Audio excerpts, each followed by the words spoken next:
हरिओम. लाओत्सेचा ताओबोध. योगदास श्री जयगणेश जोशी यांचे प्रवचन.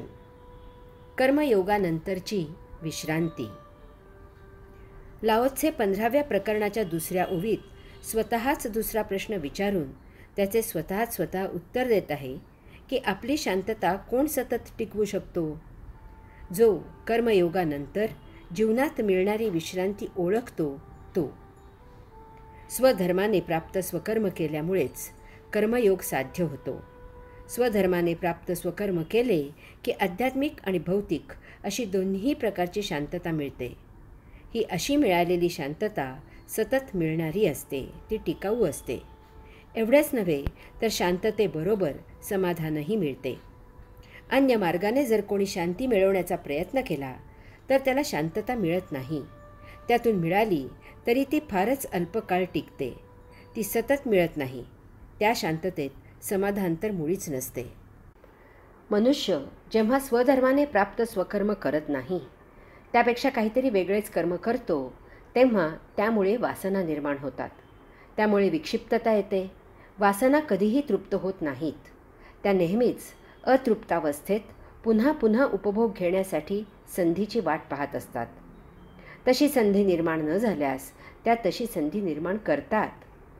याचबरोबर स्वधर्माने प्राप्त स्वकर्म न केल्यामुळे संचित भोग तसेच शिल्लक राहतात.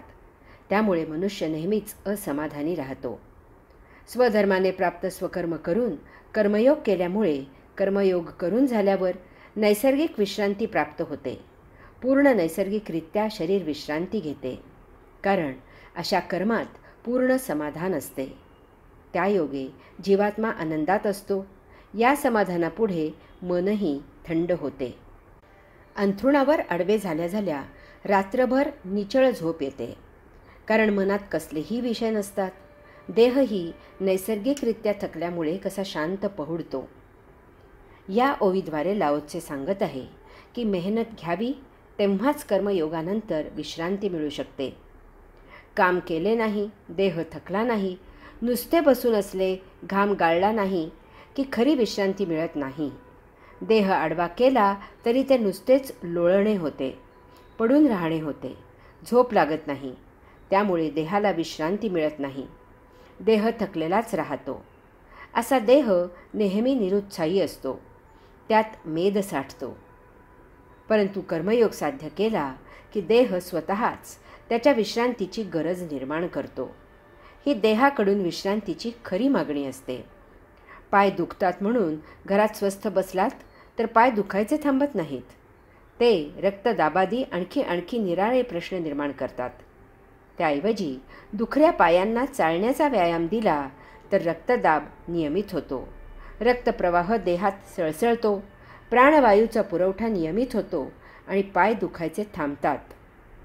यास्तव कर्मयोगात विश्रांती आणि त्या योगे शांतता असते, हे ओळखावे. शून्यातून पूर्णता. लाओत्से 15व्या प्रकरणाच्या दुसऱ्या ओवीत स्वतःच तिसरा प्रश्न विचारून त्याचे स्वतः उत्तर देत आहे की जो ताओ तत्वे अंगीकारतो तो कोणत्याही आत्यंतिक टोकाला जात नाही, आणि असे तो करत असल्यामुळे तो जन्म मृत्यू अशा पुनर्जन्मामधून मुक्त होतो.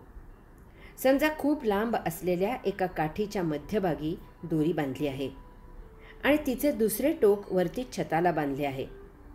आता जर त्या काठीवर एक मुंगळा सोडला तर तो काय करेल? तो त्या काठीच्या एका टोकाला जाईल, परंतु त्यापुढे तो जाऊ शकणार नाही. त्यामुळे तो परत मागे येईल आणि आता तो काठीच्या दुसऱ्या टोकाला जाईल, परंतु त्यापुढे तो जाऊ शकणार नाही. त्यामुळे तो पुन्हा मागे येईल. असे तो एका टोकापासून दुसऱ्या टोकाला सतत जात येत राहील. त्याला लवकरच जाणवेल की आपण येथे फसलो आहोत, परंतु यामुळे तो काठीपासून स्वतःची सुटका करू शकणार नाही. परंतु जर सुदैवाने त्याला उमजले आणि जर तो त्या काठीच्या मध्यावर येईल आणि त्या दोरीवर चढून वर जाईल तर तो छताला पोहोचेल आणि त्याची सुटका होईल. जीवनात आपणही असेच करत असतो. आपण सुख आणि दुःख, स्वर्ग आणि नरक, पाप आणि पुण्य या अशा अनेक द्वंद्वात सदा अडकलेले असतो. लाओत्से सांगतो की जीवनात कोणत्याही एका टोकाला जाऊ नका. तसे केल्यास त्या मुंगळ्यासारखे तुमचे होईल. तुम्ही भौतिकात अडकाल. तुम्ही कधीही एका स्थितीत सतत राहू शकत नाही. या द्वंद्वात तुमची जा-ये सुरू राहील. यामधून तुमची कधीही सुटका होणार नाही. जसे दुःखाचे चटके असतात तसेच सुखाचेही चटके असतात. जसे नरकाचे असतात तसे स्वर्गाचेही चटके असतात. जसे पापाचे तसे पुण्याचेही चटके असतात. या भौतिक वस्तू जगतात माणूस असा सैरभैर होऊन भरकटत असतो. यास्तव लाओत्से सांगत आहे की भौतिक वस्तू जगत अत्यावश्यक इतकेच वापरा. उरलेले संग्रही करू नका. ते वेळीच सत्पात्री दान करा. भौतिकात रममाण होऊ नका. अत्यावश्यक इतकाच भौतिकाचा वापर करा. भौतिक वस्तू जगत फार मोहक आहे. त्यात गुंतलेला माणूस त्यातच मग्न होतो, गुरफटतो, रत होतो आणि त्यामुळे फसतो. त्याचे भोग संचित होतात आणि तो जन्म मृत्यू असे करत कधीही न संपणाऱ्या पुनर्जन्माच्या फेऱ्यात कायम अडकतो. लाओत्से सांगतो की जो ताओ तत्वे जाणतो तो भौतिकाचा अत्यावश्यक इतकाच, देह जीवित राहण्या इतकाच वापर करतो. यामुळे त्याचा देह जीवित राहतो आणि त्याचबरोबर भोग निर्माण न झाल्यामुळे तो संचित उपभोगात अडकत नाही.